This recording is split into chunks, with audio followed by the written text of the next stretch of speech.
Hello students, आज के video में हम कोऑर्डिनेशन कंपाउंड का टेस्ट सोल्व करेंगे जो कि एक बहुत ही इंपॉर्टेंट चैप्टर है। हर साल आपके एग्जाम में यहां से क्वेश्चन पूछे जाते हैं। और अगर बात की जाए इनऑर्गेनिक केमिस्ट्री की, तो केमिकल बॉन्डिंग के बाद इनऑर्गेनिक में सबसे ज्यादा वेटेज कोऑर्डिनेशन कंपाउंड का है। और अगर इन दोनों चैप्टर को मिला लिया जाए तो इनऑर्गेनिक में ओनली ये दो चैप्टर आप ये मान के चलें हर साल आपके एग्जाम में 40 to 50% कवर करते हैं। यानी अगर मैं ये कहूं इनऑर्गेनिक केमिस्ट्री में हर साल 15 क्वेश्चन आते हैं तो 15 में से 6 to 8 क्वेश्चन हर साल आपके only and only chemical bonding और कोऑर्डिनेशन कंपाउंड से पूछे जाते हैं। तो इसलिए ये दोनों चैप्टर आपको बहुत अच्छे से प्रिपेयर करने हैं। एक एक कॉन्सेप्ट को अच्छे से सीखना है। जो मैंने आपको पढ़ाया है उसको अच्छे से सीखने के बाद आपको टेस्ट अटेम्प्ट करना है। टेस्ट अटेम्प्ट करने के बाद आपको वीडियो सॉल्यूशंस देखने हैं और फिर आपने जो मिस्टेक्स की है उनको नोट डाउन करना है और फिर बार बार उनको रिवाइज करना है। अगर आपके पास पूरे टेस्ट के वीडियो सॉल्यूशन देखने का टाइम नहीं है तो कम से कम आप उन क्वेश्चंस के वीडियो सॉल्यूशन जरूर देखें जो क्वेश्चन या तो आपसे फर्स्ट टाइम में हुए नहीं है या आपसे मिस्टेक हुई है। तो इन क्वेश्चंस का वीडियो सॉल्यूशन आपको जरूर देखना है। और फिर इसके बाद अगर आप चाहते हैं कि आपके पास टाइम है, आप एक्स्ट्रा क्वेश्चंस के वीडियो सॉल्यूशन देख सकते हैं, तो उनकी लिस्ट भी मैंने यहां पे लिख दी है। कुछ इंपॉर्टेंट क्वेश्चंस हैं, जैसे फर्स्ट क्वेश्चन आप ये नोट भी कर सकते हैं कि कोऑर्डिनेशन कंपाउंड के टेस्ट में ये क्वेश्चंस आपके इंपॉर्टेंट क्वेश्चन है। जैसे फर्स्ट क्वेश्चन है, फिफ्थ क्वेश्चन है, सेवंथ है, 9th, 14th, 16th, 17th, 25th, 26th, 27th, 30th, 34th, 35th, 43rd and 44th। ये इंपॉर्टेंट क्वेश्चन है। मतलब ये मेरा ये मानना है कि इन क्वेश्चंस में या तो आपने मिस्टेक की होगी या आपने स्किप कर दिया होगा। और अगर आपने फर्स्ट टाइम में ये क्वेश्चन सही कर लिए तो बहुत अच्छी बात है, आपके बहुत सारे कॉन्सेप्ट क्लियर है। और फिर भी मान लीजिए इनमें से अगर आपसे कोई क्वेश्चन मिस्टेक हुआ है तो आप उस क्वेश्चन में जो आपने मिस्टेक की है प्लीज एक बार उस मिस्टेक को जरूर नोट डाउन कर लें, क्योंकि एग्जाम के टाइम रिवीजन में वो आपके काम आएगी। और आप पूरे चैप्टर का अच्छे से रिवीजन करने के लिए इन क्वेश्चंस को भी रिवाइज कर सकते हैं। देखो कैसे करेंगे। यहां पे अगर बात की जाए फर्स्ट क्वेश्चन की, फर्स्ट क्वेश्चन आपकी इंपॉर्टेंट की लिस्ट में है। पहला ही क्वेश्चन हम अच्छे से करेंगे। देखो क्या दिया गया है, given the molecular formula of the hexagonal coordinated complex A दे रखा है, बी और C. If the number of coordinated NH3 molecules in A, B, C respectively are 6, 5 and 4, the primary valency in A, B and C are। ये आपको बताना है।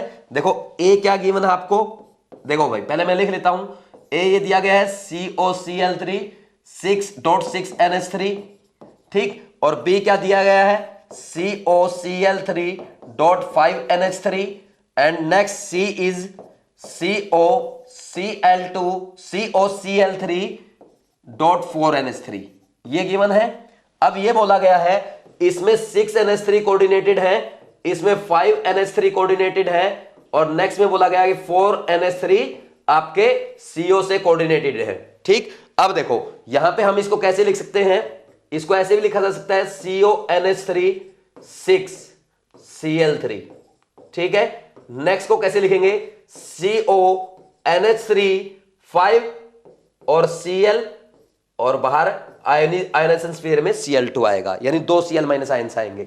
फिर क्या लिखेंगे CONH3 4 Cl2 Cl। भाई देखो यहां पे हर जगह कोबाल्ट क्या है, कोबाल्ट +3 में है, ठीक। कोबाल्ट +3 में है, कोबाल्ट +3 में है, तो हर जगह इसका कोऑर्डिनेशन नंबर क्या होगा 6। यहां पे 6 NH3 कोऑर्डिनेटेड है, यहां पे 5 NH3 कोऑर्डिनेटेड है, तो इसके 6 कोऑर्डिनेशन कंप्लीट करने के लिए एक Cl कोऑर्डिनेट करेगा। यहां पे 4 NH3 कोऑर्डिनेटेड है तो यहां पे 2 Cl क्या करेंगे, इसके कोऑर्डिनेशन नंबर को 6 बना देंगे, यानी 2 Cl कोऑर्डिनेट करेंगे और 4 NH3 कोऑर्डिनेट करेंगे, टोटल कोऑर्डिनेशन नंबर 6 रहेगा। देखो अब सुनो, इस क्वेश्चन में आपसे ए, बी और सी की प्राइमरी वैलेंसी पूछा गया है। देखो प्राइमरी वैलेंसी पीवी लिख रहा हूं, ये क्या होती है भाई, this is equal to oxidation number. बात समझ में आ रही है। एंड एक होती है सेकेंडरी वैलेंसी, सेकेंडरी वैलेंसी क्या होती है, that is equal to coordination number. समझ आ रही बात। तो देखो अब हर जगह कोबाल्ट का ऑक्सीडेशन नंबर क्या है +3 है, तो ये क्या है आपकी हर जगह प्राइमरी वैलेंसी क्या होगी +3 होगी या नहीं होगी, बोलो भाई। ठीक, हर जगह कोबाल्ट की प्राइमरी वैलेंसी क्या आ रही है, इक्वल टू ऑक्सीडेशन नंबर, यानी इक्वल टू क्या आएगी, +3 आएगी, और सेकेंडरी वैलेंसी क्या आएगी, इक्वल टू कोऑर्डिनेशन नंबर। हर जगह यहां पे कितने कोऑर्डिनेट कर रहे हैं, कितने लिगेंड कोऑर्डिनेट कर रहे हैं, यहां पे 6, यहां भी 6, यहां भी 6, तो सेकेंडरी वैलेंसी 666, ये आ जाएगा आपका आंसर। बात समझ में आई? तो आपसे क्या पूछा गया, तीनों में प्राइमरी वैलेंसी पूछी गई थी, तो तीनों ही प्राइमरी वैलेंसी 333 आ जाएगी, आंसर डी आ जाएगा। तो ऐसे हम सोल्व करते हैं, इसमें कोई डाउट तो नहीं है। अच्छा क्वेश्चन है, आपसे प्राइमरी वैलेंसी पूछे वो बता सकते हो, एक्स्ट्रा मैंने आपको सेकेंडरी वैलेंसी बता दी, that is equal to coordination number. तो तीनों में आपकी ए, बी और सी में क्या आएगी, 6 आएगी। कर लेंगे ऐसे। तो ये हो गया आपका फर्स्ट क्वेश्चन। नेक्स्ट आगे बढ़ते हैं सेकंड क्वेश्चन पे। क्या पूछा गया है, विच of the following organometallic compound is sigma and pi bonded. देखो ये भी अच्छा क्वेश्चन है, इस पैटर्न के क्वेश्चन भी आपसे एग्जाम में पूछे जाते हैं, इसलिए आप इस क्वेश्चन को भी इंपॉर्टेंट क्वेश्चन की लिस्ट में, यानी रिवीजन क्वेश्चन की लिस्ट में ऐड कर सकते हैं। देखो कैसे सोल्व करेंगे। फर्स्ट ऑप्शन क्या दिया गया है, ए में आपको दिया गया है आयरन FeCH3 थ्राइस, यानी यहां पे क्या हो रहा है, आयरन को मिथाइल कोऑर्डिनेट कर रहा है। ठीक, आयरन में और मिथाइल में बॉन्डिंग है, कैसा बॉन्ड है, सिग्मा बॉन्ड है। बताओ भाई, मेटल में और कार्बन में बॉन्डिंग हो रही है, कैसा बॉन्ड बन रहा है, सिग्मा। तो इसको हम क्या बोलेंगे, sigma bonded organometallic compound, sigma bonded organometallic compound. अब नेक्स्ट देखते हैं ऑप्शन बी। ऑप्शन बी में क्या दिया गया है, आयरन को कौन कोऑर्डिनेट कर रहा है इस बार, C5H5। देखो C5H5 एक्चुअल में क्या है, ये आपका, बोलो भाई क्या, ये साइक्लोपेंटाडाइइनाइल। ये क्या होता है, ये आपका साइक्लोपेंटाडाइइन है। यहां से अगर एक हाइड्रोजन H+ हटा दिया जाए, वैलेंसी फ्री कर दी जाए, तो इसमें माइनस चार्ज आएगा। This is cyclopentadienyl. अब ये रेजोनेंस में है, तो रेजोनेंस में है तो कैसे शो करेगा, देखो हम इसको ऐसे शो करेंगे कि यहां पे ये नेगेटिव चार्ज है, हर जगह मूव करेगा, ये पाई बॉन्ड भी मूव करेंगे, और इस नेगेटिव चार्ज को ऐसे शो करेंगे। ठीक, तो अब ये कैसे कोऑर्डिनेट करता है, देखो यहां पे ये आयरन है, तो ये पाई बॉन्ड जो है, ये जो पाई बॉन्ड है, ये मेटल को कोऑर्डिनेट करेंगे। देखो यहां पे क्या होगा, ये आयरन को कोऑर्डिनेट करेंगे, कौन, इसका ये जो पाई इलेक्ट्रॉन क्लाउड है। ठीक, ये पाई इलेक्ट्रॉन क्लाउड जो है वो मेटल को कोऑर्डिनेट करेगा ऐसे, और ये ऐसे सैंडविच कंपाउंड बनता है। समझ आ रही बात, आपको ऐसा लगता है, देखो ये क्या है, साइक्लोपेंटाडाइनाइल है, बीच में यहां पे मेटल है, और यहां पे एक और साइक्लोपेंटाडाइनाइल का मॉलिक्यूल है, तो ये ऐसे सैंडविच कंपाउंड बनता है। ये दोनों इसको कोऑर्डिनेट कर रहे हैं, सैंडविच के जैसा बन रहा है, देख रहे हो, नीचे ब्रेड ऊपर ब्रेड, और बीच में टमाटर खीरा जो भी आप डालते हो। ठीक, समझ आ गया। नेक्स्ट देखो, ये आपका क्या कहलाता है, this is pi bonded organometallic compound. ठीक, इसके बाद नेक्स्ट देखो सी ऑप्शन। सी में क्या दिया गया, कोबाल्ट। कोबाल्ट, ये देखो ये अच्छा क्वेश्चन है, कोबाल्ट CO5NH3। देखो इस बार क्या होगा, यहां पे इस केस में क्या होता है, कोबाल्ट को, ध्यान से सुनना मेरी बात, कोबाल्ट को यहां पे CO में बॉन्डिंग होगी। एक्चुअल में होता क्या, पहले ये देख लो, ये CO है, ठीक, यहां पे ये आपका ऐसे बनता है CO। ठीक, इसके पास यहां पे 2 इलेक्ट्रॉन होते हैं, एक इलेक्ट्रॉन पेयर है कार्बन के पास, तो यहां से ये मेटल को कोऑर्डिनेट करता है ऐसे। ठीक, सिग्मा बॉन्ड बनता है। फिर मेटल के डी ऑर्बिटल्स में जो इलेक्ट्रॉन्स होते हैं, तो वापिस ये इसको कोऑर्डिनेट करता है। समझ आ रही बात, तो यहां पे ऐसा बनता है, ये इसको हम ऐसे बनाते हैं कि ये CO, ठीक, और यहां पे कार्बन। ठीक, ये बॉन्ड टूट रहा होगा इसका एक, और यहां पे एक बॉन्ड का फॉर्मेशन हो रहा होगा। ठीक, तो यहां पे मेटल पे जितनी ज्यादा इलेक्ट्रॉन डेंसिटी होगी, उतना ज्यादा ये बॉन्ड फॉर्मेशन होगा। क्या, मेटल और कार्बन के बीच में कौन सा बॉन्ड फॉर्मेशन होगा, पाई बॉन्ड फॉर्मेशन होगा। इसको हम सिनर्जिक बॉन्डिंग कहते हैं। बात समझ में आ रही है।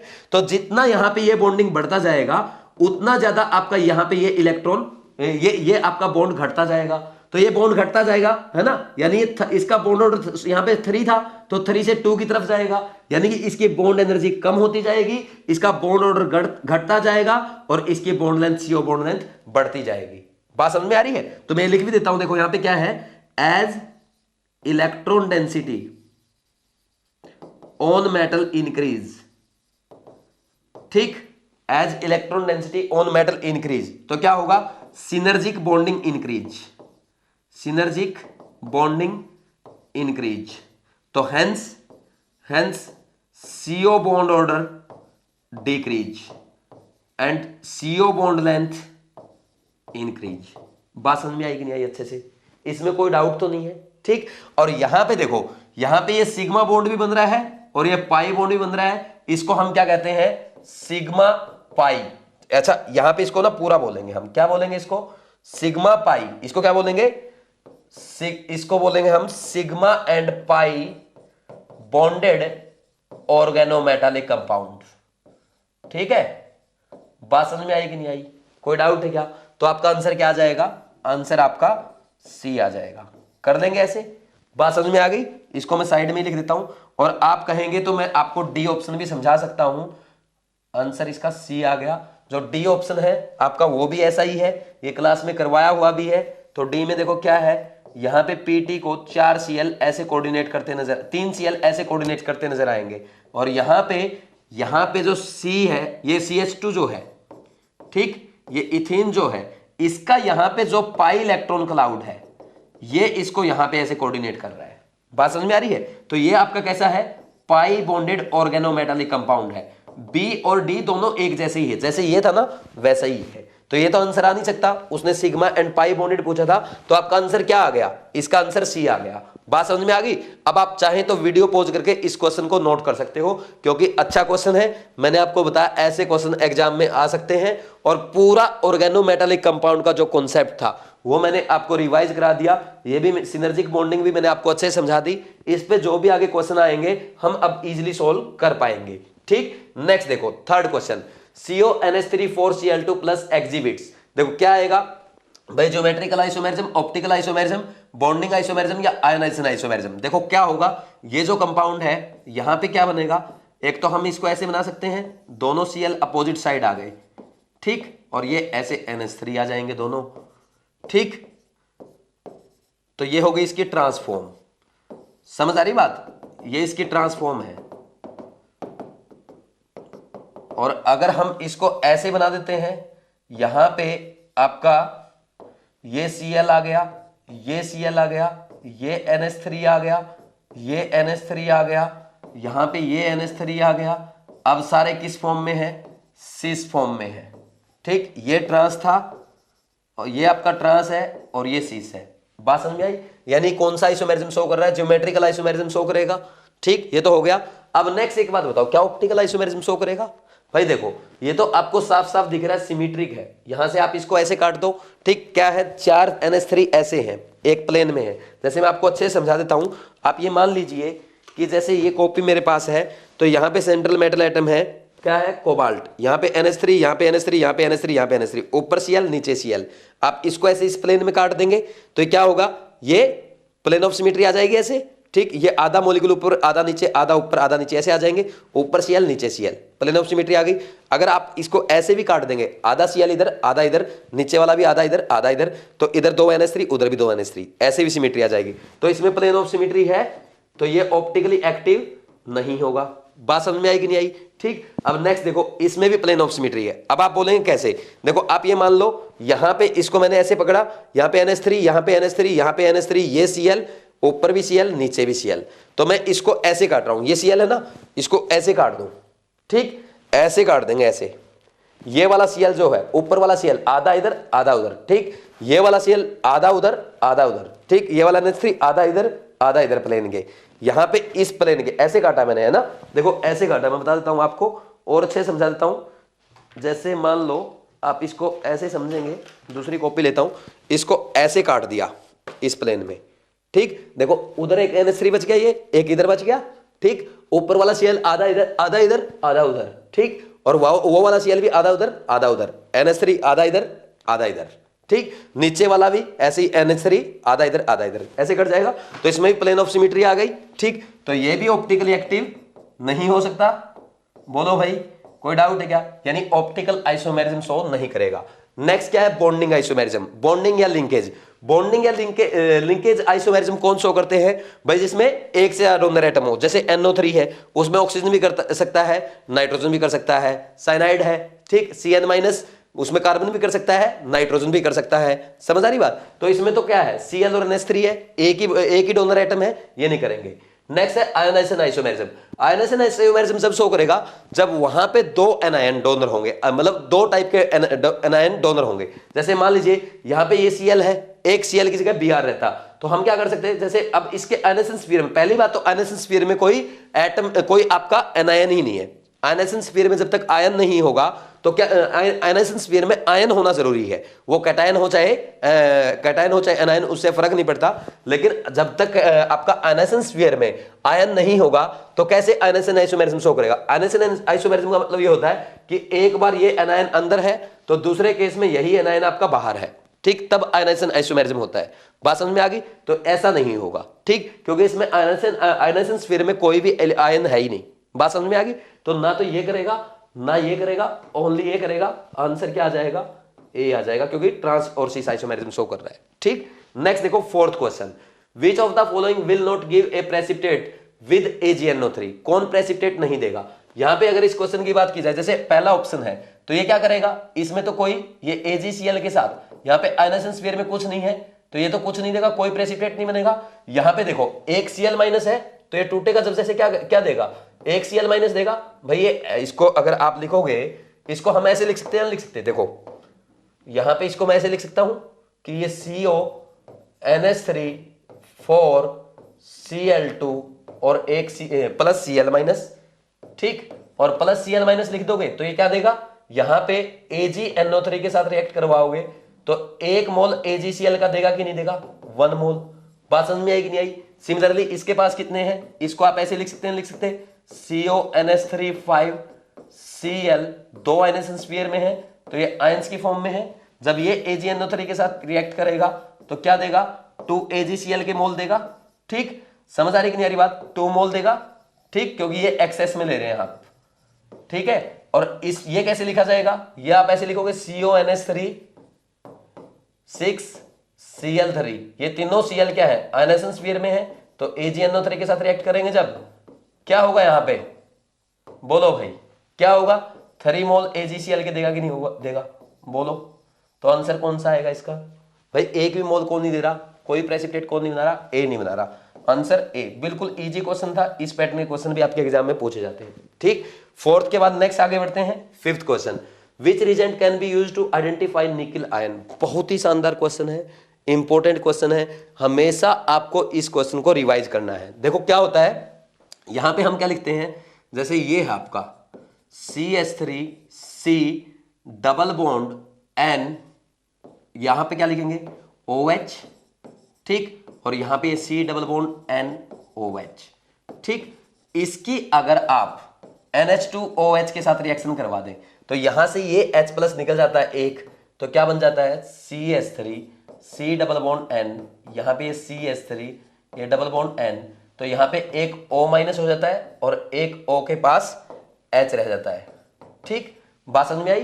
फिर जब इसकी रिएक्शन आप निकिल 2 प्लस के साथ करवाते हैं तो यहां पे क्या बनता है, देखो ये बनेगा, अब ध्यान से देखना, ठीक। देखो निकिल 2 प्लस कैसे कोऑर्डिनेट करेगा आपको वो देखना है। ये C डबल बॉन्ड N है, यहां पे देखो N डबल बॉन्ड, ये CCH3, ठीक, CCH3 डबल बॉन्ड N, ठीक, और यहां पे क्या है O माइनस है, ठीक, और यहां पे क्या है OH है, यहां पे ये कोऑर्डिनेट करेगा, इधर से ये कोऑर्डिनेट करेगा। बात समझ में आ रही है? तो इधर से भी ऐसे ही नाइट्रोजन कोऑर्डिनेट कर रहे होंगे, ठीक, ये नाइट्रोजन ने कोऑर्डिनेट किया, ठीक। समझ आ रही बात? ये यहां पे ये नाइट्रोजन ने कोऑर्डिनेट किया, कोई डाउट तो नहीं इसमें। यहां पे क्या आएगा O और ये H, और यहां पे आएगा आपका, इसको ऐसे लिख देते हैं O माइनस, ठीक। तो इसको एक काम करते हैं, पहले एक बार इसको हटा लेते हैं थोड़ा, चलो एक काम करते हैं, बोर्ड को थोड़ा सा छोटा कर लेते हैं। छोटा करने पे देखो क्या आएगा, देखो यहाँ पे मैं इसको दोबारा से यहाँ पे मान लीजिए ऐसे लिख दूं, तो अब देखो येलो पेन से यहाँ पे इनकी हाइड्रोजन बॉन्डिंग शो करता हूँ, ये ऐसे हाइड्रोजन बॉन्डिंग हो जाती है इनमें। बात समझ में आई? और जो ये आपका कंपाउंड बना, ठीक, इसको बोलते हैं हम di methyl ग्लाइऑक्साइड, this is DMG, di methyl ग्लाइऑक्साइड, ठीक। तो ये निकिल के साथ जब रिएक्ट करता है तो ये रेड कलर का कंपाउंड बनाता है, रेड कलर, गाढ़ा लाल कलर, खून के जैसा गाढ़ा, ठीक। तो ये निकिल 2+ का टेस्ट है। बात समझ में आई? आपको ध्यान रखना है, निकिल 2+ को डिटेक्ट करने के लिए हम कौन सा रिजेंट यूज करते हैं? DMG, di methyl glyoxide. बात समझ में आई? ठीक, या ऐसा बोल सकते हो हम डाई मिथाइल ग्लाइऑक्साइड से कौन से मेटल आयन को डिटेक्ट करते हैं? किसको करते हैं? निकिल 2+ को करते हैं। फिर डाई मिथाइल ग्लाइऑक्साइड निकिल 2+ के साथ रिएक्ट करके कैसा कलर देता है? रेड कलर कंपाउंड देता है, रेड कलर PPT देता है। बात समझ में आ रही है? तो यहां पे आपको यह भी ध्यान रखना है, ये क्या कितने हाइड्रोजन बॉन्ड बनाता है? 2 हाइड्रोजन बॉन्ड बनाता है। यह भी आपको ध्यान रखना है। जब हाइड्रोजन बॉन्डिंग करता है तो कितने कितने की रिंग बनाता है? 1 2 3 4 5 6 की रिंग बनती है। समझ आ रही बात? यहां पे कितने की रिंग बन रही है? 1 2 3 4 5 6 की रिंग बनती है। ठीक, तो ये भी आपको ध्यान रखना है। हाइड्रोजन बॉन्डिंग भी कर रहा है, कोई डाउट तो नहीं है? कैसे कर रहा है हाइड्रोजन बॉन्डिंग, वो भी सीख गए आप। बात समझ में आ रही है अच्छे से? ठीक, कोई डाउट तो नहीं है भाई इसमें? यहाँ पे हमने ये दो मोल लिए थे, इसके 2 मोल लिए, तो इसके 2 मोल को जब हमने किसके साथ रिएक्ट करवा, ये निकिल 2+ के साथ रिएक्ट करा, तो ये रिजल्ट आया, रेड कलर्ड कंपाउंड बना। बात समझ में आई? कर लेंगे ऐसे। 5th क्वेश्चन हो गया। इसके बाद नेक्स्ट आगे बढ़ते हैं। 6th question, which of the following complex is an outer orbital complex. ठीक, आउटर ऑर्बिटल कॉम्प्लेक्स बताना है। देखो कोबाल्ट 3+ है, कोबाल्ट 3+ के केस में भाई ये NH3 क्या काम करेगा? ये स्ट्रॉन्ग फील्ड लिगेंड का काम करेगा। ठीक, आपको पता है, ये बात ध्यान रखना। फिर भी मैं एक बार नोट डाल देता हूं ताकि आपका रिवीजन हो जाए। नोट डाल देता हूं एक बार। NH3 and water, NH3 and H2O works as strong field ligand in case of cobalt 3+ and copper 2+ only. Otherwise क्या हो दोनों? बोलो भाई, वीक फील्ड लिगेंड है। ये बात आपको हमेशा याद रखनी है। ठीक, इसलिए मैंने आपको नोट डाल दिया रिवाइज करवाने के लिए। चाहे कोबाल्ट 3+ की जगह कोबाल्ट 2+ भी आ गया, उस केस में भी NH3 वाटर आपका वीक लिगेंड का काम करेंगे। ओनली आपका कोबाल्ट 3+ और कॉपर 2+ के केस में वाटर और NH3 स्ट्रॉन्ग फील्ड लिगेंड का काम करते हैं, बाकी हर जगह वीक लिगेंड का काम करेंगे। ये हमेशा आपको ध्यान रखना है। कोबाल्ट 3+ लिखा आपने, कोबाल्ट 3+ का कॉन्फ़िगरेशन क्या लिखेंगे भाई? अब देखो NH3 क्या है, देखो पहले मैं इसका कॉन्फ़िगरेशन लिख देता हूं। देखो, मन साइंस टीचर विनीता करमानी मन फे को, कौन सा कोऑर्डिनेशन नंबर इसका भाई? कौन सा इसका एटॉमिक नंबर? 27 है। तो इसमें से 3 इलेक्ट्रॉन निकाल लेंगे आप भाई। इसका कॉन्फ़िगरेशन क्या हुआ? 3D क्या होना चाहिए? 4s2 और 3d7 होना चाहिए, ये हुआ। लेकिन जब आप इलेक्ट्रॉन्स निकाल लेंगे तो क्या बचेगा? बोलो भाई, 3d6 और 4s0। तो यहां पे अगर बात की जाए, देखो क्या आएगा, तो इसका कॉन्फ़िगरेशन जब आप लिखेंगे, यहां पे मैंने आपको सिखाया था कि आप इसके 6 इलेक्ट्रॉन ऐसे लिख रहे हैं, 1 2 3 4 5 6। ठीक, तो स्ट्रॉन्ग फील्ड लिगेंड NH3 क्या है? NH3 स्ट्रॉन्ग फील्ड लिगेंड है। पेयरिंग करवाएगा या नहीं करवाएगा? पेयरिंग होगा भाई।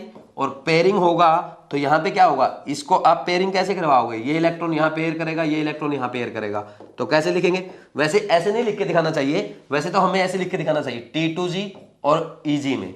लेकिन आपने ऐसे ही बुक्स में पढ़ा है, ऐसे ही आपने लेक्चर में सीखा है, तो ऐसे ही कर दो। भले ही अगर आप वैसे लिखना चाहते हो तो इसको वैसे भी लिख सकते हो कि आप 3d6 की पेयरिंग 3d6 4s0 को कैसे लिखो? 1 2 3 4 5 6 ऐसे लिखा जाएगा। चाहे आप इसको यहां पे लिख लो, बात तो एक ही है। जैसे आप लिखना चाहते हो लिख सकते हो। कोई डाउट है क्या? कर लेंगे।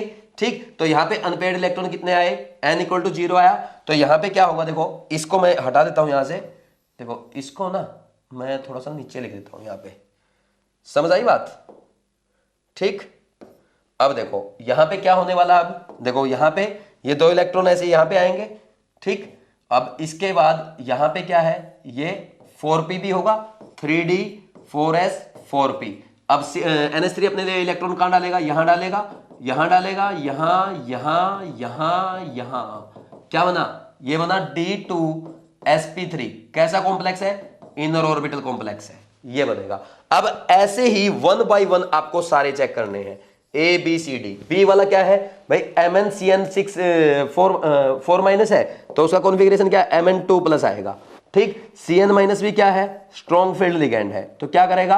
पेयरिंग करेगा या नहीं करेगा? पेयरिंग करेगा। तो पहले आप क्या करो, इसका कॉन्फ़िगरेशन लिखो। कॉन्फ़िगरेशन क्या आता है इसका? बोलो भाई, बोलो क्या आता है, 3d5 तो उसमें से 2 इलेक्ट्रॉन आप निकाल लेंगे तो क्या बचेगा 3d5। ठीक, तो पेयरिंग करवाएंगे तो ये इलेक्ट्रॉन यहां आएंगे। बोलो भाई कोई डाउट है क्या, समझ आ रही मेरी बात अच्छे से। तो ये दोनों इलेक्ट्रॉन जब यहां पे आएंगे तो अब क्या होगा, बोलो भाई, यहां पे इलेक्ट्रॉन खाली हो गए, यहां पे Cn- अपने इलेक्ट्रॉन डालेगा, s में डालेगा और p के तीनों ऑर्बिटल में डालेगा, d2sp3 बनेगा, इनर ऑर्बिटल कॉम्प्लेक्स बनेगा। कोई डाउट नहीं है। ठीक, नेक्स्ट देखो सी ऑप्शन। सी ऑप्शन में क्या है, FeCN6 4-, Fe यहां भी +2 में है तो यहां पे साइनाइड स्ट्रॉन्ग फील्ड लिगेंड है, यहां भी पेयरिंग होगी। बोलो भाई कोई डाउट है क्या, और पेयरिंग होगी तो इस बार इसको क्या लिखोगे 3d6 4s2 होता है, 2 इलेक्ट्रॉन आपने पहले ही निकाल लिए तो क्या बचेगा 3d6, ऐसे लिखो 1 2 3 4 5 6। तो अब क्या करोगे, पेयरिंग करवाओगे, पेयरिंग करवाओगे स्ट्रॉन्ग फील्ड लिगेंड के केस में। ठीक, पेयरिंग कराओगे तो कैसे दिखाएंगे, यहां से हटा करके, यहां से हटा करके इनको हम ऐसे लिख देंगे। ठीक, और यहां पे 2, यहां पे, यहां पर, यहां पर, और ये आ गया आपका D2sp3 इनर ऑर्बिटल कॉम्प्लेक्स। कोई डाउट नहीं होना चाहिए। नेक्स्ट देखो डी ऑप्शन बचा एक अपने पास, NiNH3। मैंने आपको क्या सिखाया कि NH3 और वाटर ओनली कोबाल्ट 3+ और कॉपर 2+ के केस में स्ट्रॉन्ग फील्ड लिगेंड का काम करेंगे, बाकी हर जगह वीक का काम करेंगे। तो निकिल यहाँ पे +2 में है तो क्या लिखोगे, NH3 यहाँ पे क्या करेगा, वीक फील्ड लिगेंड का काम करेगा। किसका काम करेगा, वीक फील्ड लिगेंड। क्यों, निकिल 2+ है तो कॉन्फ़िगरेशन कैसे लिखोगे, पेयरिंग तो नहीं होगी यहाँ पे तो कॉन्फ़िगरेशन कैसे आएगा, बोलो भाई 3d8 4s2, तो 4s के दोनों इलेक्ट्रॉन निकाल देंगे, क्या बचेगा 3d8 1 2 3 4 5 6 7 8। ठीक, तो अब फिलिंग कैसे होगी, यहां पे 4s 4p और 4d में 2 यहां पे, 2 यहां पे, 2 यहां पे, तो ये बाकी 2 यहां पे, this is sp3d2 that is outer orbital complex. समझ आया कि नहीं आया, कर सकते हैं ऐसे, कोई डाउट तो नहीं है। आंसर क्या आ जाएगा, डी आ जाएगा। पूरा एक एक चीज मैंने आपको अच्छे से एक्सप्लेन कर दी। ठीक, ये था आपका 6th क्वेश्चन। चाहो तो नोट डाउन कर सकते हो, लेकिन कम से कम इस क्वेश्चन में आप ये बात जरूर नोट कर लो, NH3 और H2O works as strong field ligand in case of cobalt 3+ and copper 2+ only, otherwise weak field ligand. उसका एग्जांपल आपके सामने आ गया, कोबाल्ट 3+ था तब स्ट्रॉन्ग फील्ड लिगेंड का काम किया, और Ni2+ जब था वीक फील्ड लिगेंड का काम किया। इसलिए ये भी एक टाइप से अच्छा क्वेश्चन हो जाता है, क्योंकि इसने आपको एक अच्छा पॉइंट रिवाइज करवा दिया। नेक्स्ट देखो 7th question, which kind of isomerism is exhibited by octahedral CONH3 for Br2Cl। देखो भाई, सबसे पहली बात यह है, अगर मैं इसको ऐसे लिखता हूं CONH3 for Br2Cl, ठीक, इसको मैं और ऐसे भी लिख सकता हूं CONH3 for Br2Cl, और ये Br गया बाहर, तो यहां पे आयनाइजेशन स्फीयर में Cl है, यहां पे Br है, these both are ionisation sphere.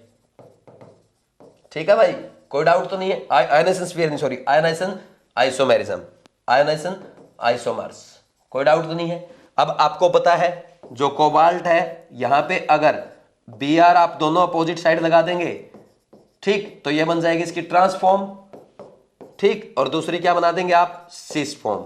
और ये आप पहले ही सीख चुके हैं कि इनकी यहां पे इनकी जो सिस फॉर्म है और ट्रांसफॉर्म है वो दोनों ही आपका क्या है, ऑप्टिकल आइसोमेरिज्म शो नहीं करेगी। ये आपने सीखा था पहले ही, बोलो भाई, ठीक है। ये सिस, ये ट्रांसफॉर्म है और ये सिस फॉर्म है, दीज आर ज्योमेट्रिकल आइसोमर्स। ठीक, तो इसने ज्योमेट्रिकल आइसोमेरिज्म भी शो किया, आयोनाइजेशन आइसोमेरिज्म भी शो किया, answer A. Next geometrical and optical isomerism show नहीं करेंगे क्योंकि इसमें प्लेन ऑफ सिमेट्री है, ये पहले ही हम सीख चुके हैं, क्योंकि पहले मैंने जब एग्जांपल कराया था वहां पे क्या था, CONH3 4 Cl2 था, तो अगर वहां पे Br रख दिया तो कोई फर्क नहीं पड़ता है। ठीक, बात समझ में आ रही है। और ये भी आपका यहां पे भी अगर बात की जाए, ये भी यहां पे भी आपकी प्लेन ऑफ सिमेट्री नहीं है, प्लेन ऑफ सिमेट्री है, ऑप्टिकल आइसोमेरिज्म शो नहीं करेगा। अब आपके माइंड में एक डाउट आ सकता है, सर आपने ये ऑप्शन रखा, आपने इसको चेक किया, मैं तो इसको चेक करूंगा, करो, कर लो भाई, ठीक, हक है आपका। ठीक, यहां पे आप एक Br की जगह Cl रख लो। ठीक, तो अब भी जब आप उसको ऐसे काटेंगे, ऊपर वाला Br इधर, आधा इधर, आधा इधर, ऐसे हो जाएगा, नीचे वाला Cl आधा इधर, आधा इधर, इधर 2 NH3 उधर 2 NH3, सिमेट्री आ गई। समझ आ गया? प्लेन ऑफ सिमेट्री है, बिल्कुल है, हो जाएगा। ठीक, तो ऑप्टिकल आइसोमेरिज्म शो नहीं करेगा। इसमें देखो नेक्स्ट अगर बात की जाए इसमें, तो इसको भी आप वैसे ही काटेंगे। मैंने आपको बताया था यहां पे ये Cl, ये भी NH3 NH3 NH3, नीचे NH3, ऊपर Br, इसको ऐसे काट दो, आधा Cl उधर आधा उधर, आधा Br इधर आधा इधर। ठीक, ये NH3 आधा इधर आधा इधर, और नीचे वाला NH3 आधा इधर आधा इधर, और बीचों बीच ये NH3 इधर और इधर, सिमेट्री है। ठीक, तो प्लेन ऑफ सिमेट्री आएगी आएगी, तो ये ऑप्टिकल आइसोमेरिज्म शो नहीं करेगा। नेक्स्ट है ऑप्टिकल एंड आयोनाइजेशन, ऑप्टिकल करेगा ही नहीं, ज्योमेट्रिकल ओनली नहीं, आयोनाइजेशन आइसोमेरिज्म भी शो कर रहा है। So answer is a. तो मुझे उम्मीद है आपको एक एक पॉइंट इसका अच्छे समझ में आ गया होगा।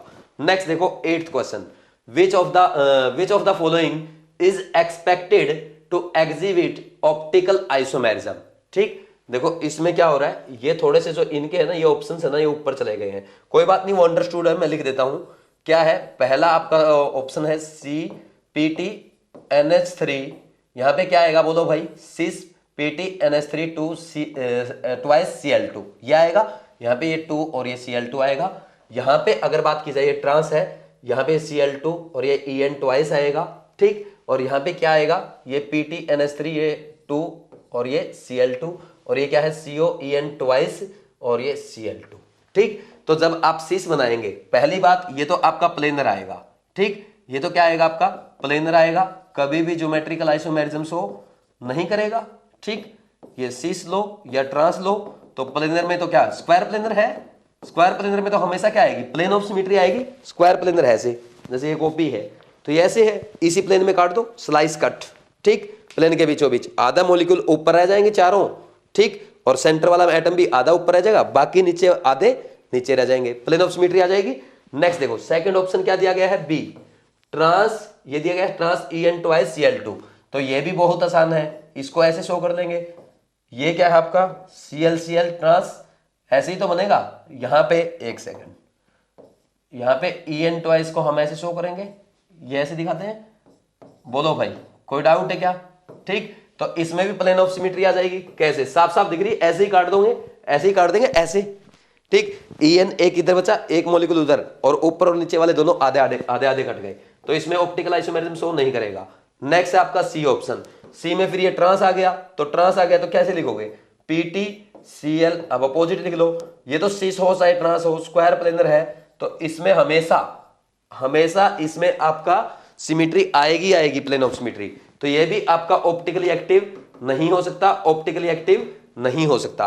डी ऑप्शन की अगर बात की जाए, COEN ट्वाइस Cl2, ये सिस दिया गया है इस बार, तो इसको कैसे लिखोगे, Cl। ठीक, ये En, ये En। देखो इस बार आपका ये En जो है बाइडेंटेड लिगेंड है, जो सिमेट्री आप पिछली बार की तरह कर रहे थे ऐसे, ये ऐसे काट के, जैसे ये Cl है और ये Cl है, इसको आपने ऐसे काट दिया था, यहां सिमेट्री आ जाएगी। अब देखो लेकिन ये En और ये En इधर से जुड़ा हुआ है। ठीक, तो ये इसके इधर तो ये आ गया, ऐसे En जुड़ा हुआ, लेकिन प्लेन के इस तरफ नहीं आएगा, क्योंकि प्लेन आपने ऐसे काटा है। देखो जो चीज आपकी इधर है, अब En जुड़ा हुआ है पूरा मॉलिक्यूल, तो इधर भी तो होना चाहिए। बात समझ में आ रही है, कोई डाउट तो नहीं है। और ये नीचे से जुड़ा हुआ है ऐसे। ठीक, तो ये नीचे से जुड़ा हुआ है, तो ऐसे प्लेन में काटा है, तो मिरर दिखना चाहिए ना अपोजिट।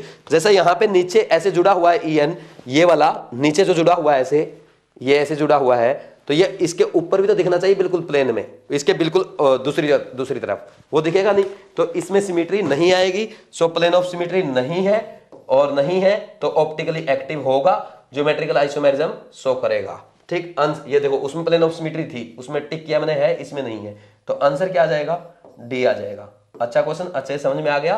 ठीक, डी आंसर आ जाएगा, कोई डाउट तो नहीं है, हो जाएगा। 8th हो गया। Next 9th question, the correct order of wavelength of absorption in the visible region. मैं हर साल टेस्ट सीरीज में ये क्वेश्चन पूछता हूं, क्योंकि ये अच्छा क्वेश्चन है। देखो यहां पे क्या दिया गया है, अब देखो भाई मेरी बात सुनना ध्यान से, यहां पे इसको थोड़ा सा बड़ा कर देते हैं, आपको क्लियर दिख जाएगा। अब सबसे पहले अगर लिगेंड स्ट्रेंथ की बात की जाए, लिगेंड स्ट्रेंथ कैसे आएगी भाई, लिगेंड स्ट्रेंथ आपकी यहां पे इनकी अगर बात की जाए, H2 से स्ट्रॉन्ग लिगेंड है NH3 और उससे स्ट्रॉन्ग लिगेंड है NO2-। पहली बात तो है ये। ठीक, तो as ligand strength increase, ligand strength increase. ठीक, तो जितना स्ट्रॉन्ग लिगेंड होगा crystal field splitting increase, hence crystal field stabilisation energy increase. तो क्रिस्टल फील्ड स्टेबलाइजेशन एनर्जी जब इंक्रीज होगी तो ये जो आपके T2G और EG ऑर्बिटल्स टूटते हैं, दिस इज डेल्टा नोट, यानी क्रिस्टल फील्ड स्टेबलाइजेशन एनर्जी। ये क्या है आपकी, दिस इज CFSC। अब देखो दिस इज CFSC, कोई डाउट तो नहीं है इसमें। तो एज CFSC इंक्रीज तो एनर्जी इंक्रीज होगी, और एनर्जी आपको पता है क्या होता है, H equal to H nu equal to HC upon lambda. समझ आ रही बात। तो लैम्डा क्या होगा, डिक्रीज होगा, इसमें कोई डाउट नहीं है। अब देख लो जैसे जैसे लिगेंड स्ट्रेंथ इंक्रीज हो रही है, CFSC इंक्रीज हो रही है, लैम्डा डिक्रीज हो रहा है। तो लैम्डा का अगर आपको ऑर्डर लिखना है तो लैम्डे का ऑर्डर क्या आ जाएगा, बोलो भाई, Ni जो स्ट्रॉन्ग लिगेंड है उसका क्या होगा, कम होगा, इसमें कोई डाउट नहीं होना चाहिए। फिर उससे जो वीक लिगेंड है उससे ज्यादा होगा, उसका ज्यादा होगा थोड़ा, और जो सबसे वीक है उसका सबसे ज्यादा होगा, इसमें कोई डाउट नहीं होना चाहिए। बात समझ में आई कि नहीं आई, अच्छे से आगे ना ये बात समझ में, बोलो भाई, कर लेंगे, ठीक है। अच्छा क्वेश्चन है। अच्छा यहां पे इस बार क्वेश्चन में आपको ना वेवलेंथ ऑफ एब्जॉर्प्शन पूछा है भाई, यहां पे जितनी एनर्जी, ये एनर्जी, ठीक, एनर्जी की बात की, वो वेवलेंथ पूछ रहा है। हो सकता है एग्जामिनर आपसे यहां पे फ्रीक्वेंसी ऑफ एब्जॉर्प्शन भी पूछ सकता है। बात समझ में आ रही। तो फ्रीक्वेंसी क्या होगी, that is directly proportional to energy. तो फ्रीक्वेंसी इंक्रीज होगी, जैसे जैसे CFSC इंक्रीज होगी एनर्जी इंक्रीज होगी। ये क्वेश्चन मैं पहले भी करवा चुका हूं अच्छे से अभी भी आपको समझ में आ गया होगा। कर लेंगे अब। तो आपसे चाहे लैम्डा के बारे में पूछे चाहे फ्रीक्वेंसी के बारे में पूछे, उसको अच्छे से समझ लेना।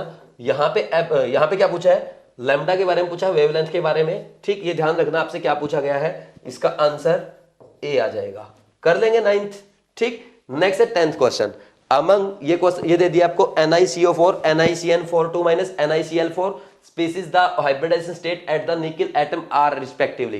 भाई NiCO4 है, तो NiCO4 में देखना, ध्यान से सुनना, निकल का कॉन्फ़िगरेशन क्या, निकल यहाँ पे 0 में है, ठीक। तो क्या लिखते हैं, 3D, बोलो भाई, 3D8 4s2, तो 3D8 4s2 बना देता हूं मैं, 1 2 3 4, ठीक, 4s2 और ये 4p होगा यहाँ पे, ठीक, 3D4s 4p, ये 3D8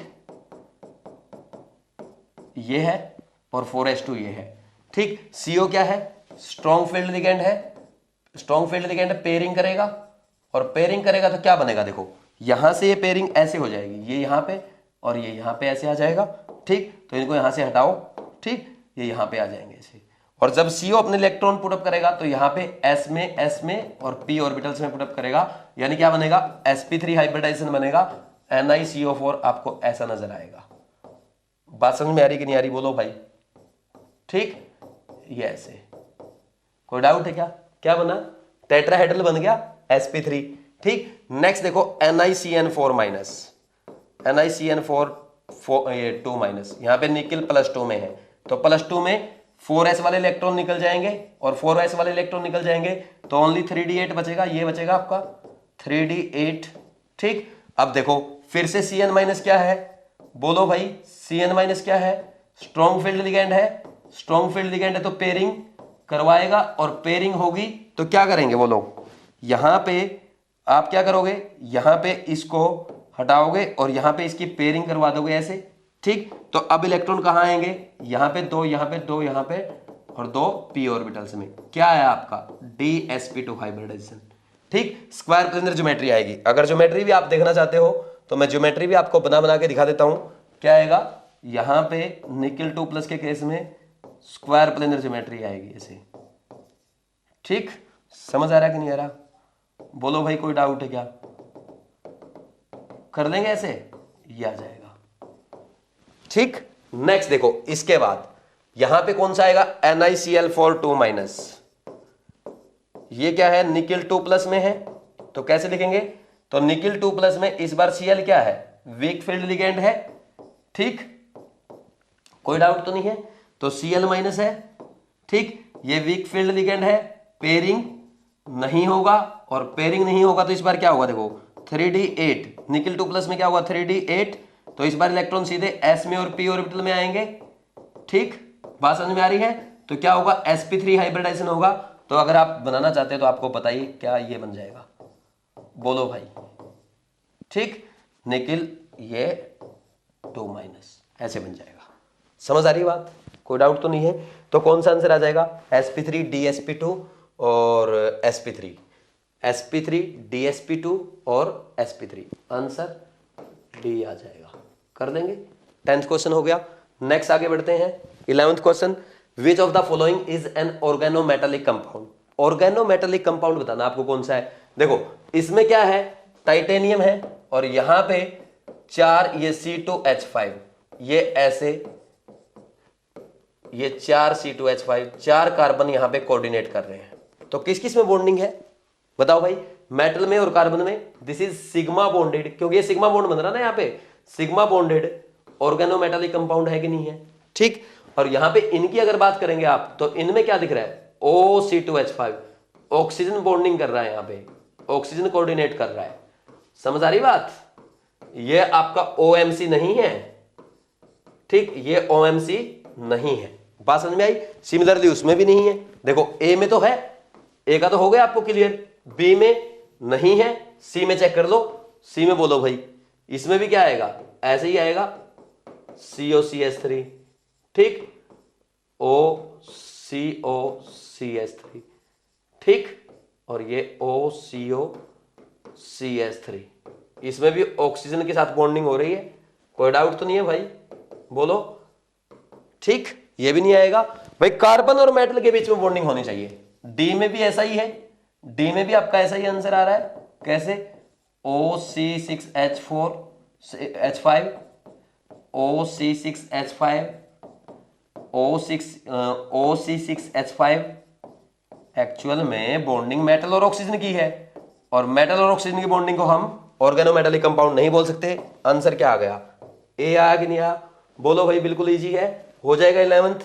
नेक्स्ट देखो 12th question, which one of the following forms with an excess of cyanide a complex having coordination number 2। भाई देखो, कॉपर के प्लस क्या बनाता है? कॉपर प्लस आपका कोऑर्डिनेशन नंबर कौन सा बनाएगा? CuCN4 3-, ये बनाएगा। इसका कोऑर्डिनेशन नंबर कितना होगा? 4, बी ऑप्शन। Ag प्लस क्या बनाएगा? AgCN2- इसका कोऑर्डिनेशन नंबर 2 आएगा। C क्या बनाएगा? निकिल क्या बनाएगा? NiCN4 इसका भी कोऑर्डिनेशन नंबर 4 आता है। D में क्या आएगा? FeCN6 इसमें कोऑर्डिनेशन नंबर क्या आएगा? 6 आएगा। तो 2 कौन से का आ रहा है? बी का आ रहा है। आंसर बी आ जाएगा। कर देंगे ऐसे। 12th हो गया।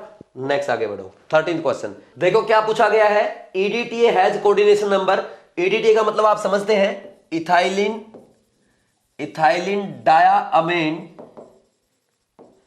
डायामीन टेट्रा एसीटेट, ये EDTA की फुल फॉर्म है। और इसका स्ट्रक्चर भी आपको पता होना चाहिए, क्योंकि एग्जाम में डायरेक्ट पूछ लिया जाता है। एक बार IIT में पूछा गया था, आपसे भी एग्जाम में पूछा जा सकता है। देखो क्या बोलेंगे, इसका स्ट्रक्चर कैसे बनेगा? इथाइलिन डायामीन, ये 2 अमीन लग गए, NH2 लग गए। अब टेट्रा एसीटेट, आप क्या करेंगे? इन दोनों H2 को हटाओ और यहां पे एसीटेट लगा दो। ये टेट्रा एसीटेट यानी 4 एसीटेट लगा दें आपको। ठीक है भाई, ये स्ट्रक्चर बनेगा। कोई डाउट है क्या? इजी क्वेश्चन है बिल्कुल। नोट्स में भी ये स्ट्रक्चर आपके इंपॉर्टेंट है। पढ़ाते टाइम भी मैं बोलता हूं कि एग्जाम में पूछा जाता है। ठीक, तो इसमें पूछा कितना कोऑर्डिनेशन नंबर है। तो देखो यहां पे 4 तो ये आपके ऑक्सीजन डोनर एटम है, ठीक है, और 2 ये नाइट्रोजन डोनर एटम है। ये नाइट्रोजन अपने लोन पेयर डोनेट करेंगे। ठीक, ऐसे समझ आ रही बात? तो 4 डोनर ऑक्सीजन एटम है एंड 2 डोनर नाइट्रोजन एटम है। तो हम क्या कहेंगे बोलो? टोटल कोऑर्डिनेशन नंबर कितना है इसका? 6 है। समझ आ रही कि नहीं आ रही बात? जैसे कैल्शियम है, कैल्शियम 2+ है, तो कैल्शियम के साथ जब ये कंपाउंड बनाता तो इसका कंपाउंड ऐसे लिखते हैं CaEDTA। ठीक, और इसके ऊपर 4- चार्ज, नहीं 4- नहीं 4 तो इस पे है 2-, ताकि कैल्शियम पे +2 आ जाए। ठीक, ऐसे बनाता है। कर लेंगे। Zn का है ZnEDTA 2-। ठीक, एक ही मॉलिक्यूल क्या करता है? 6 कोऑर्डिनेट बॉन्ड बनाता है। तो कोऑर्डिनेशन नंबर कितना आ जाएगा? 6 आ जाएगा। इजी क्वेश्चन था, पूरे डिटेल में समझा दिया।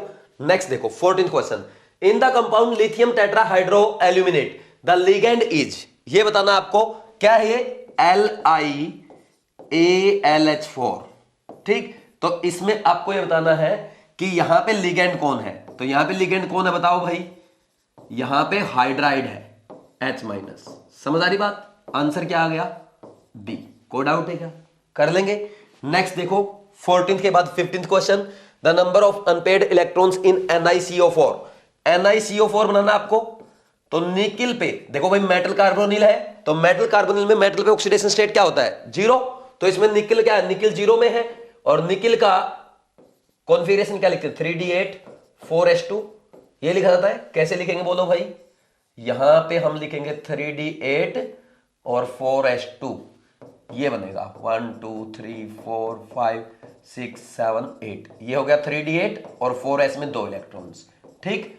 और कोई इलेक्ट्रॉन नहीं निकलेगा क्योंकि इसकी ऑक्सीडेशन स्टेट क्या है, जीरो है। समझ आ रही बात। अब देखो CO क्या है, CO स्ट्रॉन्ग फील्ड लिगेंड है, तो पेयरिंग करेगा, बोलो भाई पेयरिंग होगा, ठीक। पेयरिंग कैसे होगा, यहां पे ये दोनों इलेक्ट्रॉन की पेयरिंग ऐसे हो जाएगी यहां पे, समझ आ रही बात। तो हम क्या करेंगे, इन दोनों को यहां से हटा करके यहां शो कर देंगे, यहां से हटा के यहां पे ले आएंगे, समझ आ रही बात। फिर क्या होगा, CO के 4 मॉलिक्यूल यहां पे इलेक्ट्रॉन डाल देंगे S में, और तीनों p ऑर्बिटल्स में कैसा हाइब्रिडाइजेशन आएगा sp3, और इसका स्ट्रक्चर कैसा बनेगा NiCO4 का टेट्राहेड्रल।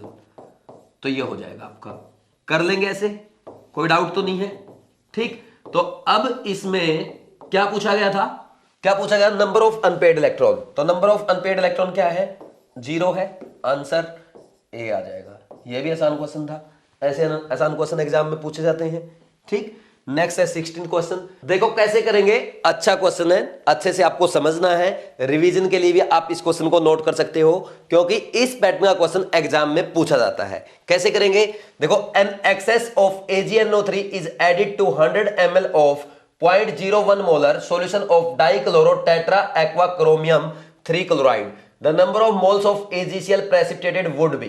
देखो सबसे पहले आपको ये IUPAC नेम दिया गया है, इससे आपको फॉर्मूला डिराइव करना पड़ेगा। कैसे बनाएंगे, देखो डाई क्लोरो, दो तो क्लोरीन लगाए, और टेट्रा एक्वा, तो 4 क्या है वाटर मॉलिक्यूल है, और क्रोमियम आपका मेटल एटम है, ठीक। ये दिया गया है, इस पे कितना ऑक्सीडेशन स्टेट इसकी +3 में है ये, ठीक। अब यहां पे बाहर Cl भी लगेंगे, अब क्लोराइड लिखा है, 1 लगेगा 2 लगेगा या 3 लगेगा मेरे को पता नहीं है, तो कैसे पता करना पड़ेगा भाई, इतने ही क्लोरीन लगाओ ताकि इसकी ऑक्सीडेशन स्टेट क्या हो जाए +3 हो जाए।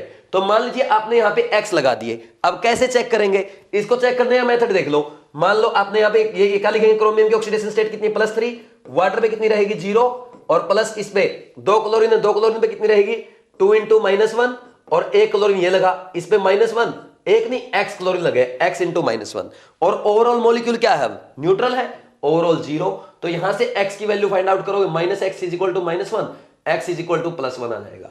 यानी ये आपका क्या है, ये मॉलिक्यूल जो है, ये कॉम्प्लेक्स CrH2O4 Cl2 और ये Cl, ठीक। आयनाइजेशन स्फीयर में एक ही क्लोरीन है, ठीक। अब आप इसको, अगर आप इसमें ऑक्सीडेशन स्टेट फाइंड आउट करके देखेंगे, आप भले ही चेक कर लेना क्रोमियम में +3 आएगी, ठीक। तो अब जब ये टूटेगा तो कैसे रहेगा, ये सॉल्यूशन में कैसे रहेगा, CrH2O4 Cl2, ये कॉम्प्लेक्स आयन कैटायन के फॉर्म में रहेगा, और एक Cl- रहेगा। बोलो भाई कोई डाउट है क्या, कर लेंगे ऐसे, ठीक। अब नेक्स्ट देखो, यहां पे ये हो जाएगा, समझ आ रही मेरी बात, ठीक। अब देखो इसको उसने किसके साथ, इसमें क्या किया, AgNO3 एक्सेस में रिएक्ट कर रहा है, ये एक्सेस में है, तो क्या करेगा, Ag + Cl के साथ क्या बनाएगा, प्रेसिपिटेट बना लेगा, AgCl प्रेसिपिटेट।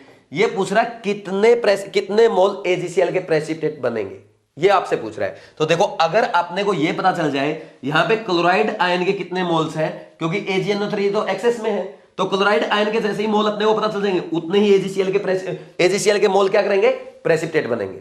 बात समझ में आ रही है। तो यहां से फाइंड आउट कर लो 100 ml ऑफ 0.01 मोलर, ये दे रखा है 100 ml और 0.01 मोलर दे रखा है। तो नंबर ऑफ मोल्स कैसे फाइंड आउट करेंगे, molarity into volume, volume in litre, ये करते हैं तो कितना आ गया 0.001। तो यहां पे ये कॉम्प्लेक्स जब आयंस में जाएगा तो इसके क्लोराइड आयन के कितने दे रहा है, इसका 1 मोल क्लोराइड का 1 आयन दे रहा है, 1 मोल आयन देगा क्लोराइड आयन का, ठीक। और यहां पे इसका 0.01 मोल कितना देगा, क्लोराइड के 0.001 मोल क्लोराइड आयन देगा। ठीक, और यहां पे AgCl कितने बनेंगे, जितने क्लोराइड आयन हो उतने ही बन जाएंगे। कोई डाउट है क्या, बात समझ में आई या नहीं आई, कर लेंगे भाई। ठीक, तो आंसर देख लो कौन सा आ गया, आंसर डी आ जाएगा इसे आपका, कर सकते हैं आराम से। ठीक, अब नेक्स्ट आगे बढ़ते हैं। ये था 16 क्वेश्चन, इंपॉर्टेंट है, एग्जाम में पूछा जा सकता है। नेक्स्ट 17 क्वेश्चन, क्या पूछा गया है, विच of the following has longest CO bond length. सारे मेटल कार्बोनिल दे दिए, इसमें ये पूछ रहा है कि CO बॉन्ड लेंथ किसकी ज्यादा होगी। तो यहां पे हम क्या पढ़ते हैं, मेटल में और CO में जो बॉन्डिंग होती है वहां पे हम सिनर्जिक बॉन्डिंग पढ़ते हैं। इंपॉर्टेंट कॉन्सेप्ट है, एग्जामिनर यहां से क्वेश्चन पूछता है, मैं आपको अच्छे से एक्सप्लेन करूंगा, आपको अच्छे से समझना है और रिवीजन के लिए नोट डाउन भी करना है। ठीक, पहले समझ लो फिर नोट डाउन कर लेना। पहले मैं एक बार समझा चुका हूं, एक बार और समझा देता हूं, क्योंकि इंपॉर्टेंट कॉन्सेप्ट है, एग्जाम में पूछा जाता है, आपको और अच्छे से समझ में आ जाएगा। एक बार और पढ़ लो। देखो कैसे करेंगे, यहां पे है ना जो CO है, ये CO में ये CO ऐसे रहता है, बोलो भाई, इसमें कोई डाउट है क्या। इसके पास ये लोन पेयर है, अपना ये लोन पेयर क्या करता है, मेटल के वैकेंट ऑर्बिटल में डाल देता है। कैसे डालेगा, देखो यहां से इसको ऐसे शो करेंगे, ये मेटल का वैकेंट ऑर्बिटल है, ठीक, और ये CO ने अपना इलेक्ट्रॉन ये फील्ड ऑर्बिटल से मेटल के वैकेंट ऑर्बिटल में डाल दिया और सिग्मा बॉन्ड बन गया। बात समझ में आ रही है, कोई डाउट तो नहीं है। अब देखो यहां पे क्या होता है, जैसे ये बॉन्डिंग होती है तो फिर मेटल के जो फील्ड ऑर्बिटल्स रहते हैं, ये मेटल के फील्ड ऑर्बिटल हैं, d ऑर्बिटल्स, तो ये d ऑर्बिटल क्या करते हैं, यहां पे CO के वैकेंट ऑर्बिटल में, ये CO के एंटी बॉन्डिंग वैकेंट ऑर्बिटल है, ये क्या है, एंटी बॉन्डिंग मॉलिक्यूलर ऑर्बिटल है ना, ये वैकेंट ऑफ CO। ठीक, ये है vacant anti bonding molecular orbital of CO। ठीक, तो क्या करता है, अब मेटल क्या करेगा, बैक बॉन्डिंग से यहां से अपने इलेक्ट्रॉन ये CO के vacant anti bonding molecular orbital में डाल देता है। तो इसको हम कहते हैं सिनर्जिक बॉन्डिंग। क्या है, दिस इज सिनर्जिक बॉन्डिंग। समझ आ रही बात। तो अब जैसे जैसे सिनर्जिक बॉन्डिंग बढ़ेगी, ठीक, जैसे जैसे सिनर्जिक बॉन्डिंग बढ़ेगी, ये कैसे बढ़ेगी भाई, देखो जितनी ज्यादा इलेक्ट्रॉन डेंसिटी मेटल एटम के पास होगी, मेटल के ऑर्बिटल्स में जितने ज्यादा इलेक्ट्रॉन्स होंगे तो उतनी ज्यादा सिनर्जिक बॉन्डिंग होगी। जितनी ज्यादा सिनर्जिक बॉन्डिंग होगी तो वैसे वैसे ये CO बॉन्ड ऑर्डर घटता जाएगा। क्यों घटेगा, क्योंकि देखो 3 बॉन्ड पहले से ही है, कार्बन ने 3 बॉन्ड पहले से बना रखे हैं, एक मेटल के साथ ये बना लिया सिग्मा। ठीक, फिर क्या हो रहा है, वो एक और बॉन्ड बना रहा है, किसके साथ, मेटल के साथ। मेटल और कार्बन में क्या कार्बन 5 बॉन्ड बना सकता है, मैक्सिमम 4 ही बना सकता है। तो जैसे जैसे ये बॉन्ड बनता जाएगा तो यहां से एक बॉन्ड घटता जाएगा। समझ आ रही बात। तो जैसे जैसे ये बॉन्ड ऑर्डर बढ़ेगा ये बॉन्ड ऑर्डर घटता जाएगा और ये बॉन्ड लेंथ बढ़ती जाएगी। बात समझ में आ रही है, नहीं आ रही, कर लेंगे ऐसे, इसमें कोई डाउट तो नहीं है। देखो भाई क्या लिखेंगे, अब देखना ध्यान से, यहां पे हम बोलेंगे as electron density on metal increase, synergic bonding increase, और जितनी ज्यादा सिनर्जिक बॉन्डिंग होगी तो उतना CO बॉन्ड ऑर्डर घटेगा और CO बॉन्ड लेंथ बढ़ेगी। कोई डाउट है क्या, कर लेंगे ऐसे। अब देखो सबसे ज्यादा इलेक्ट्रॉन डेंसिटी यहां पे Mn+1 में है, यहां पे 0 है, इसके ऊपर -1 है और यहां पे मेटल में -2 है। तो जहां पे सबसे ज्यादा होगी तो वहां पे क्या होगा, यहां पे सबसे ज्यादा आपका, बोलो भाई, सबसे ज्यादा सिनर्जिक बॉन्डिंग होगी, CO बॉन्ड ऑर्डर सबसे कम होगा, CO बॉन्ड लेंथ सबसे ज्यादा होगी। ठीक, तो आंसर क्या आ जाएगा, D। और अगर आप ऑर्डर लिखना चाहो तो सबसे ज्यादा किसका होगा, D का, उससे कम C का, और उससे कम B का, और सबसे कम A का, क्योंकि मेटल में प्लस चार्ज है। तो ये CO बॉन्ड लेंथ का ऑर्डर है, CO बॉन्ड लेंथ का ऑर्डर है। बात समझ में आई कि नहीं आई। ऐसे क्वेश्चन आपसे पूछे जाते हैं। आंसर क्या आ गया, D आ गया। अब अगर आप इसको नोट करना चाहते हैं तो वीडियो पॉज करके एक बार नोट कर सकते हैं, क्योंकि एग्जाम में इस पैटर्न पे क्वेश्चन पूछे जाएंगे। एक क्वेश्चन और आगे आपको दिया गया है, वो मैं आपको समझाऊंगा अभी, एक बार आप पहले ये कर दें। नेक्स्ट देखो, which of the following is an inner orbital complex as well as diamagnetic in nature. ठीक, इनर ऑर्बिटल कॉम्प्लेक्स कौन सा है और डायमैग्नेटिक कौन सा है। ठीक, ध्यान देना, इनर ऑर्बिटल कॉम्प्लेक्स भी होना चाहिए और डायमैग्नेटिक भी होना चाहिए। सबसे पहला CrNH36 है, तो Cr+3 में है, क्या लिखेंगे बोलो भाई, Cr+3 में 3d3 आएगा, 3d3 4s0। ठीक है भाई, तो इसमें क्या बोलोगे, 1 2 3, ये आ जाएगा। होता क्या 3d5 4s1, ठीक, तो तीनों इलेक्ट्रॉन निकाल दिए, 3d3 बचेगा। तो यहां पे NH3 अपने इलेक्ट्रॉन डाल देगा d में, s में और p के ऑर्बिटल्स में, क्या बनेगा d2sp3, ठीक, इनर ऑर्बिटल कॉम्प्लेक्स है, बिल्कुल सही है।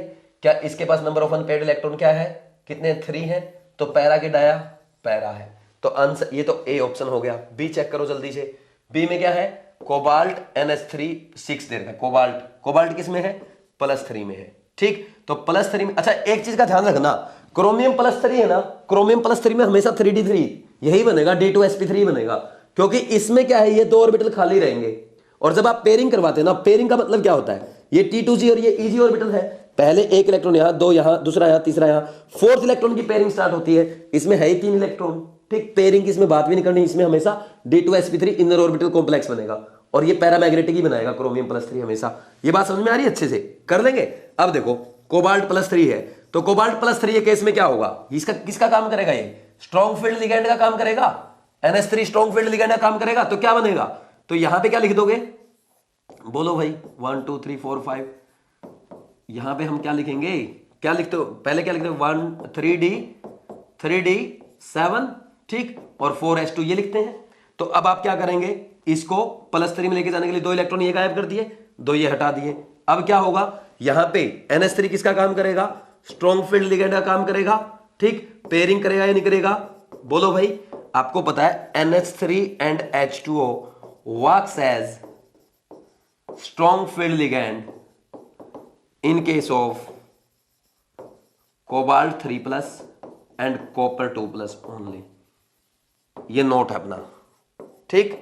तो यहां पे पेयरिंग होगी, पेयरिंग करोगे तो कैसे, क्या यहां पे ये आ जाएगा इलेक्ट्रॉन, ये इलेक्ट्रॉन यहां आ जाएगा और इनको दोनों को यहां से हटा करके पेयरिंग करके दिखा दो, ये आ गया, ये आ गया। अब इलेक्ट्रॉन यहां डालेगा NH3, यहां डालेगा, ये यहां आएंगे, क्या आएगा d2sp3 हाइब्रिडाइजेशन, ठीक, इनर ऑर्बिटल कॉम्प्लेक्स और number of unpaired electron equal to 0, para के डाया, आंसर क्या आ गया, बी आ गया, ठीक। कर लेंगे ऐसी चेक, तो यहां पे ये दोनों जगह क्या करेगा, वीक फील्ड लिगैंड का काम, वीक फील्ड लिगैंड का काम, ठीक, ये आप चेक करके देख लेना, कर देंगे या नहीं कर देंगे, ठीक। मैं आंसर लिख देता हूं डायरेक्ट, यहां पे क्या आएगा, ये आपका आउटर ऑर्बिटल कॉम्प्लेक्स आएगा, ठीक, आउटर ऑर्बिटल कॉम्प्लेक्स, और ये पैरा भी होगा। और सिमिलरली जब आप इसको चेक करेंगे, खुद चेक करना जैसे मैंने समझाया है, outer orbital complex and paramagnetic, ये पैरा नहीं, ये डाया आएगा, क्योंकि इसमें क्या होता है, बोलो भाई, इसमें 3d10 होता है, सारे इलेक्ट्रॉन पेयरिंग में होते हैं, ठीक। 18th हो गया, 19th पे आगे बढ़ते हैं। लो spin complex of d6 cation in an octahedral field will have the following energy. भाई देखो क्या होता है लो स्पिन कॉम्प्लेक्स का मतलब क्या है, पेयरिंग हो रखी होगी, तो क्या आएगा, ये देखो, ठीक, लो स्पिन कॉम्प्लेक्स में पेयरिंग होगी, पहले 1 2 3 4 5 6, यहां पे पेयरिंग होगी, ये आपको बताना पड़ेगा, ठीक। लो स्पिन कॉम्प्लेक्स किसकी प्रेजेंस में बनते हैं, in presence of strong field ligand, in presence of strong field ligand, ये लिखना चाहो लिख सकते हो जाएगा। अब देखो यहां पे जो इसकी अब CFSC आएगी, CFSC कैसे लिखेंगे भाई, ये क्या होता है, जब भी हम इनको जैसे ऑर्बिटल्स को जब आप तोड़ते हैं, देखो मैं दिखा देता हूं आपको एक बार लिख करके, इसको यहां मत लिखो, एक बार देखो क्या करते हैं, यहां पे हम ऐसा करते हैं, ये 5 ऑर्बिटल है, डीजेनरेट ऑर्बिटल, इनकी डीजेनरेसी को तोड़ेंगे तो ये 3 ऑर्बिटल तो ऐसे आ जाएंगे और ये 2 ऐसे आ जाएंगे, तो यहां पे इनकी जो एनर्जी ये होता है, this is -2/5 delta naught and this one is 3/5 + 3/5 delta naught, ये तो लिखते हैं, समझ आ रही बात। अब देखो यहां पे हम इसको क्या लिखते हैं, CFSC कितनी आएगी, सारे क्या है T2G में है, तो T2G में कितने इलेक्ट्रॉन 6, और एक के लिए कितना लिखोगे -2/5 डेल्टा नोट, और प्लस पेयरिंग हुई है, कितने पेयर बने हैं, 3 पेयर बने हैं, तो 3p कितना आ गया -12/5 डेल्टा नोट + 3p, ये आंसर आ जाएगा। चेक कर लो कौन सा ऑप्शन है, -12/5 डेल्टा नोट और 3p, बी ऑप्शन आ जाएगा, आंसर बी, ठीक है। नेक्स्ट देखो, अब हो जाएगा आराम से, ठीक।